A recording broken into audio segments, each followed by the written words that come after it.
Well, welcome back. The second half of the talk that I recorded didn't seem to get saved, which is probably a good thing because I rambled on in some theological areas which probably aren't of much interest to most of you. So let me get back to the meat of the subject. So there are various methods of relating in the DMT state and the prophetic state. These are more highly articulated in the prophetic state.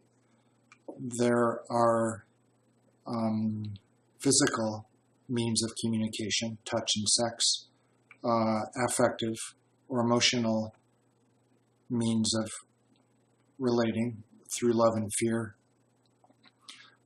There are non-verbal sounds and visions. For example, humming and buzzing and melodies that convey information. And same with the visions. Some of the information is simply conveyed through almost schematics. But the majority is cognitive or verbal. One of the areas of less than perfect overlap between the DMT and prophetic state might hinge on the issue of the spoken voice versus the telepathic voice. If we assume that most of what the prophetic figures hear in the text is telepathic rather than an outside voice, then this problem disappears. If we are looking for a spoken voice, then we would probably need to look at other compounds that elicit this phenomenon, such as the anticholinergic compounds.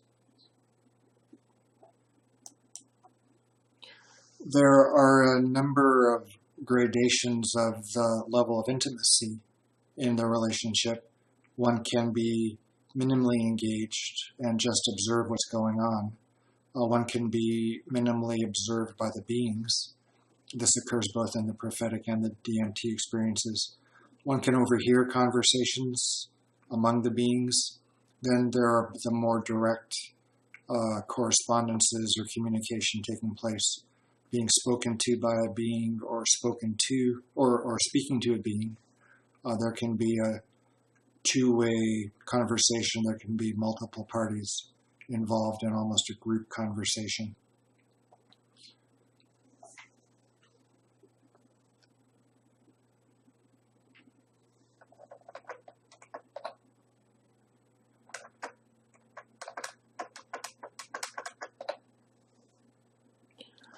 The purpose of the relationship can vary from beneficial, which includes guiding, guarding, blessing, supervising, but especially the imparting of information. There can be harmful interactions, rape, terrorization, pain, and there can be more ambiguous kinds of interactions. One of the advantages, or there are several advantages, I believe, to a verbal model of working with the beings within a spiritual context. It helps wrap words around the essential information that's only hinted at or intimated or alluded to in the perceptual and emotional components of the psychedelic experience. I like to make the point that there is ineffable and there is ineffable. There are varying degrees.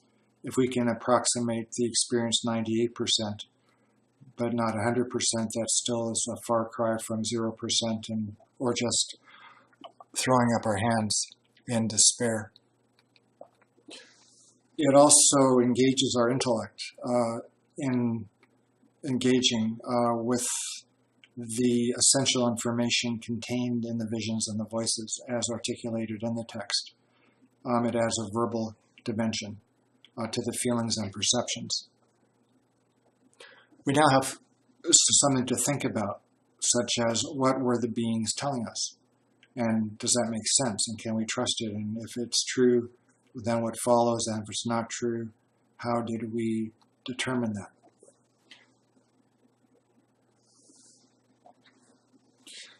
It's my belief that there's more verbal information in the Hebrew Bible than in the DMT state. But when the two do address the same issues, there is relatively good overlap. There are some differences. In the DMT state, there were a couple of cases where the volunteers helped or healed or guided or benefited the beings. For example, someone transferred emotional energy and love to the beings who were lacking that. Another volunteer found that she had to be careful how much she focused in on the beings or how she asked them questions because they would shy away. But generally, the level of interaction and the depth and breadth of the data or information contained in the prophetic literature or text is significantly greater than that which most people bring back from the DMT experience, which leads one to consider whether the text of the Hebrew Bible, which is a spiritual text describing a DMT-like world, help us extract information from the DMT state. And if you start looking at the prophetic message, this focuses primarily on the nature of reality, both spiritual and material, and how to relate to it in the highest possible manner, the least harm and the most good. So prophecy meets the DMT state. They're both interactive relational rather than mystical unitive. They both are experienced and believed to be more real than real. They are full of beings, and they are full of information, more or less verbal.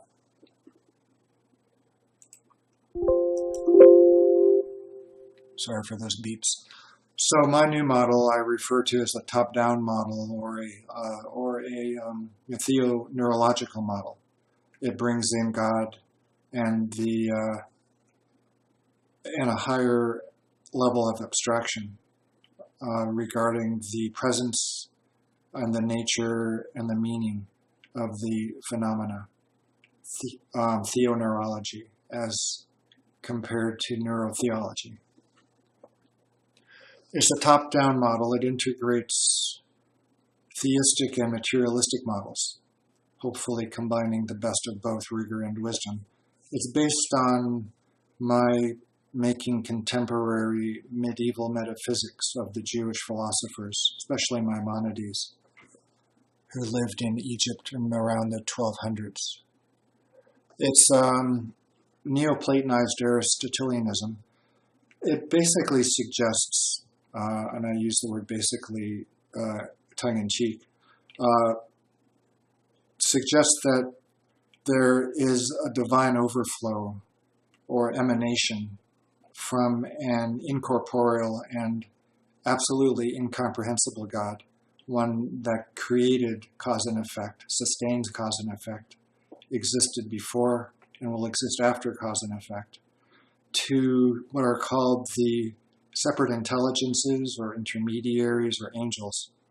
Aristotle called them the separate intelligences, and the medievalists or the Jewish medievalists call them angels, but intermediaries may be a more generic term.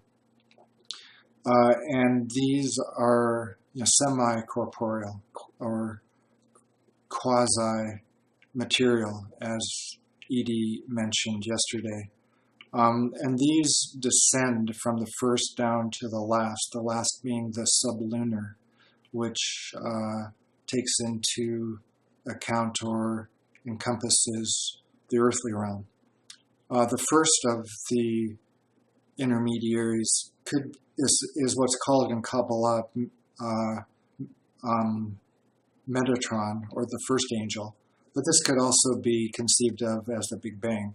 It's the first manifestation of something that we can at least begin to comprehend, rather than something that existed before the Big Bang. So the prophetic state devolves from divine overflow through the spheres or through the intermediaries onto equally and highly developed imaginative and rational faculties. So the rational faculty extracts meaning from the visions and the voices, which are also divinely originating, but which are nonverbal. But by imaginative faculty, I don't mean imaginary as in made up, but it is the arena of the mind, the space in the mind that contains the phenomenology. And then the intellect extracts the meaning from those imaginative contents. It's interesting, the highest grade of prophecy was allegedly attained by Moses, who, other than his initial epiphany or theophany of the burning bush, experienced his prophetic communications nearly entirely verbally. He had almost no visions at all after his initial vision of the burning bush. But for all of the rest of the prophetic experiences that are detailed in the text, there is a measure of visionary experience too. So one question is, where does the information come from? Is it contained in the overflow, or is it somehow contained within us, which then the divine overflow, as a result of enhancing the function of our rational and imaginative faculties, now can access? In either case, either the information itself or the ability to perceive the information comes from an outside source. So in my model, I'm suggesting that God created the brain so as to be able to communicate with us. This is in contrast to the neurotheology model, which suggests that the brain creates the impression of God communicating with us. And it might be that elevated activity of endogenous DMT may mediate the DMT-like features of the prophetic experience. I'm suggesting this as opposed to outside or exogenous DMT because there really is no evidence for use of plants in the Hebrew Bible. Even the notion of the burning bush being an acacia, this was just one isolated incident, certainly does not explain the 99.99% of other visionary or prophetic states in the text. So there is a notion of being qualified for prophecy, and this will tie into my later discussion of an enlarged definition of the term psychedelic.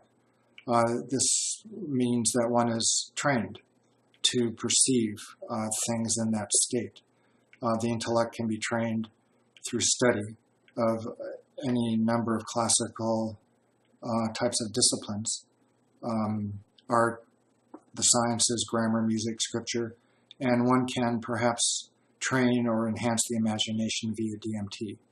And there are techniques that may theoretically enhance the activity of endogenous DMT, such as fasting, prayer, sleep deprivation, and so on. This leads to what the medievalists call the conditions for prophecy being qualified, but ultimately God is the final arbiter. But this isn't necessarily something that we can split into discrete categories. For example, one may be qualified, and that then leads God to determine that it's time to bestow prophecy. And God may make one qualified miraculously in order to communicate at a particular time and place. So the notion of being qualified and God having the final decision, I think, are dynamic concepts that interact with each other. The rabbis declared an end to prophecy around the time of the Common Era. It's hard to see a biological mechanism despite Julian Jaynes' theories.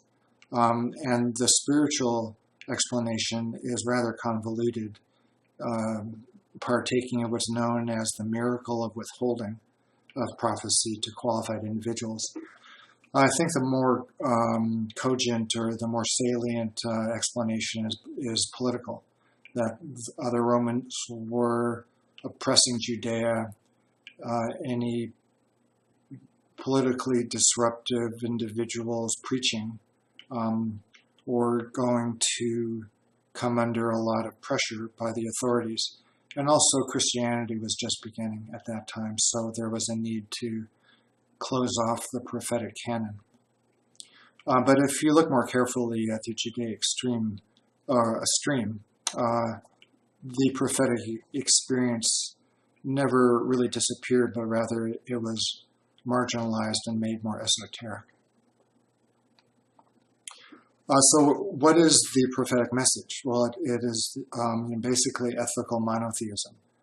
There's one God, and then there is the golden rule, which is to love your fellow as yourself. And the goal is world peace, not individual enlightenment or happiness. So this is something that differs from the Eastern model. So even though the two basic, tenets of the prophetic message are relatively simple, at least verbally, they extend into every aspect of reality, both, social, psychology, how to wage war, economics, the nature of the family, inheritances, agriculture. There are laws of the sabbatical every 7 years to let the fields lay fallow. There's specific rituals which are intended to bring one close to God and to other people and to the natural world. Interestingly, there are no technological themes, such as how to build interstellar spacecraft or unlimited clean energy. And it also suggests or teaches that there's cause and effect. If you don't follow these revealed suggestions or laws, which obviously is a loaded term, but I guess you can call them suggestions for how to live an optimal life, then there are consequences. For example, the ecological devastation that we are now seeing may be analogized to the land rejecting its inhabitants, which is described as the consequence of not following the golden rule and idolatry. For example, the sabbatical. One of the reasons the Hebrews were exiled was because of them not following the law of the sabbatical, in other words, letting the land rest. There's a notion in the text of the world to come, which, when you look carefully at it, describes an incorporeal world with DMT-like features. And I like coming up with wide-ranging, wacky ideas that are at least possibly testable through empiric analysis. And I like to think about the world to come as perhaps representing or being the end result of the simultaneous activation of the genetic apparatus for DMT synthesis in all organisms possessing it. This would in some ways be a biology of the rapture. So what the key to this would be, or the precipitant or the stimulus, would be either exogenous, perhaps some kind of quasar in outer space raining upon us all, some cosmic rays that might activate a latent genetic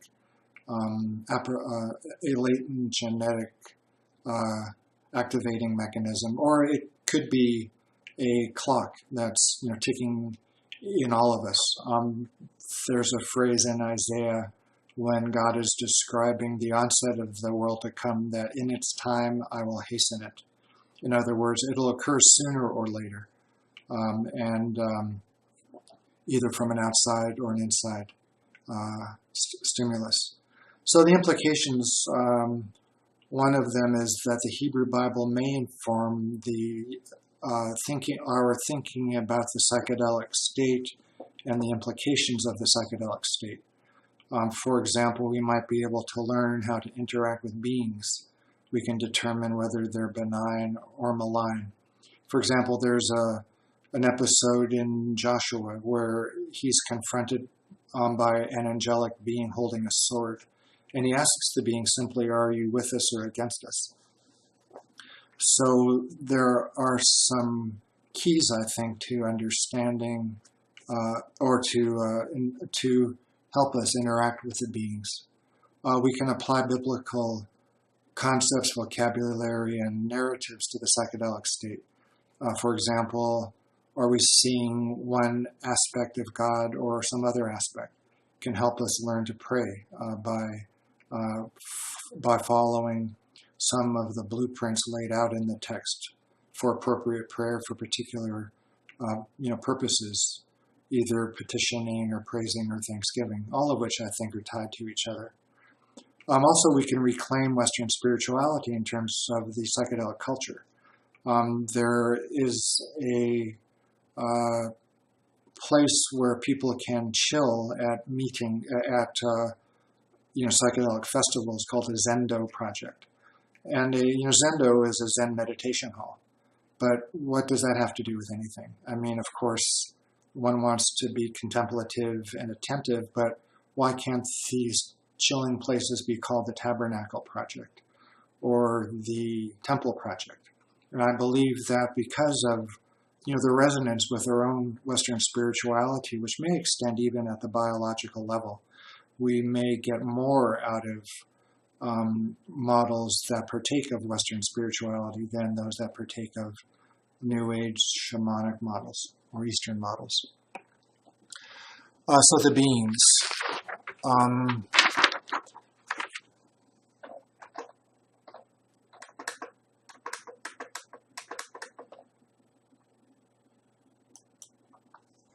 So we can imagine the beings as being purely subjective, in which case they would represent our own psychology, in which case their nature would be like that of a dream's contents. At the most superficial level, they may represent residual feelings or thoughts that barely linger consciously in the backs of our minds. At a deeper level, they might be symbolic representations of more significant emotional dynamics that are previously unconscious. For example, a healing being may represent a healthcare provider for whom we have strong feelings that we can't express. These psychological notions draw on the implicit assumption of the term psychedelic, meaning mind manifesting.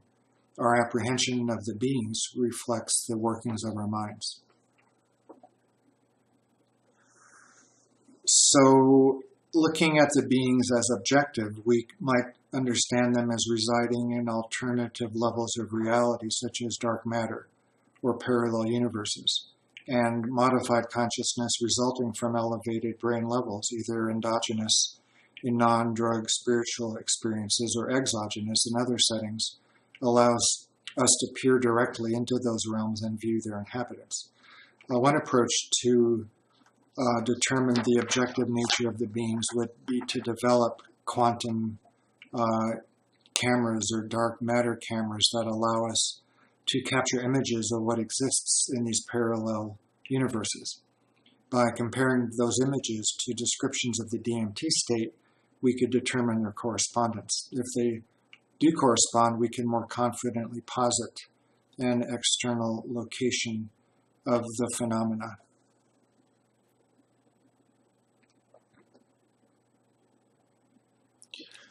So there's another way to look at the beings as objective, not necessarily as inhabitants of other planets or other planes of existence, but being sensible representations of fundamentally insensible processes or forces. For example, the beings appear to consist of light, but this may not be their true nature, but only the visible representation or manifestation of a particular process, akin to how a flame visibly expresses the operation of combustion. Our perceptual apparatus, as it were, can only see what it is capable of seeing.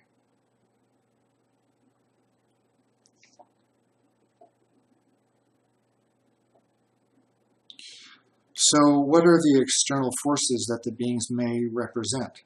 They may include healing and illness, strength and weakness, love and hate, evil and good, wisdom and folly. Using the medieval Jewish philosophers' metaphysics, these are what one might consider God's intermediaries, the vehicles through which godly efflux or emanation works in the universe.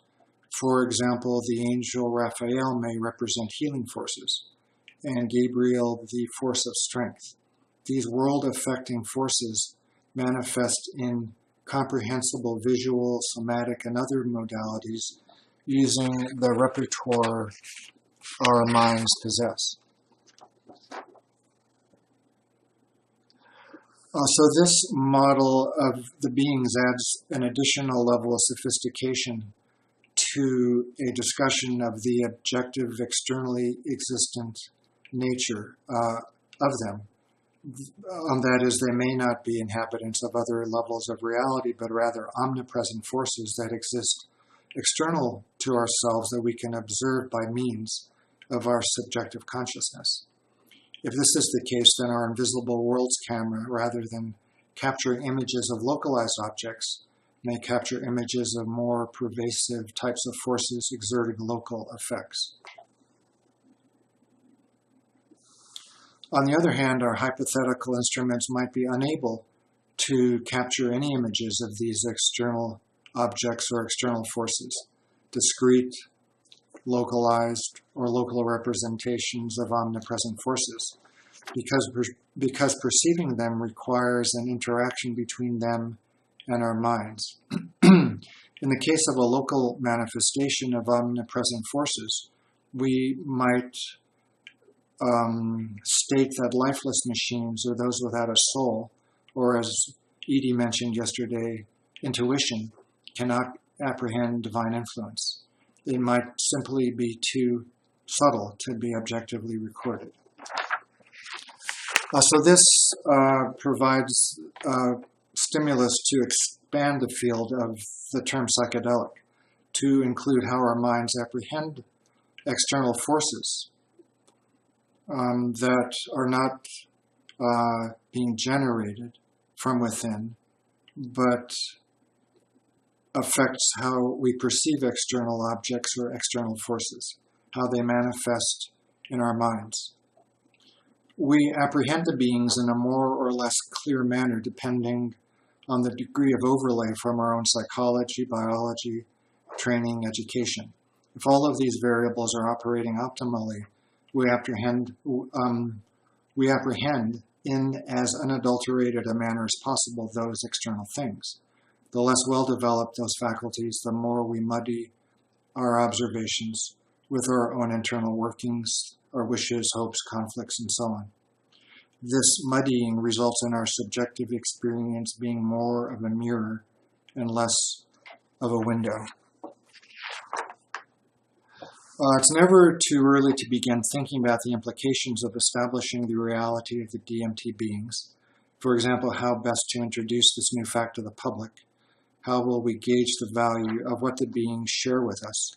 In other words, to paraphrase Joshua, how can we determine if they are for us or against us? And will we attempt to weaponize them, or will they attempt to weaponize us? We want to know we want to start thinking about who has access to the beings, for what purposes, and a host of other huge political, religious, ethical, and other issues.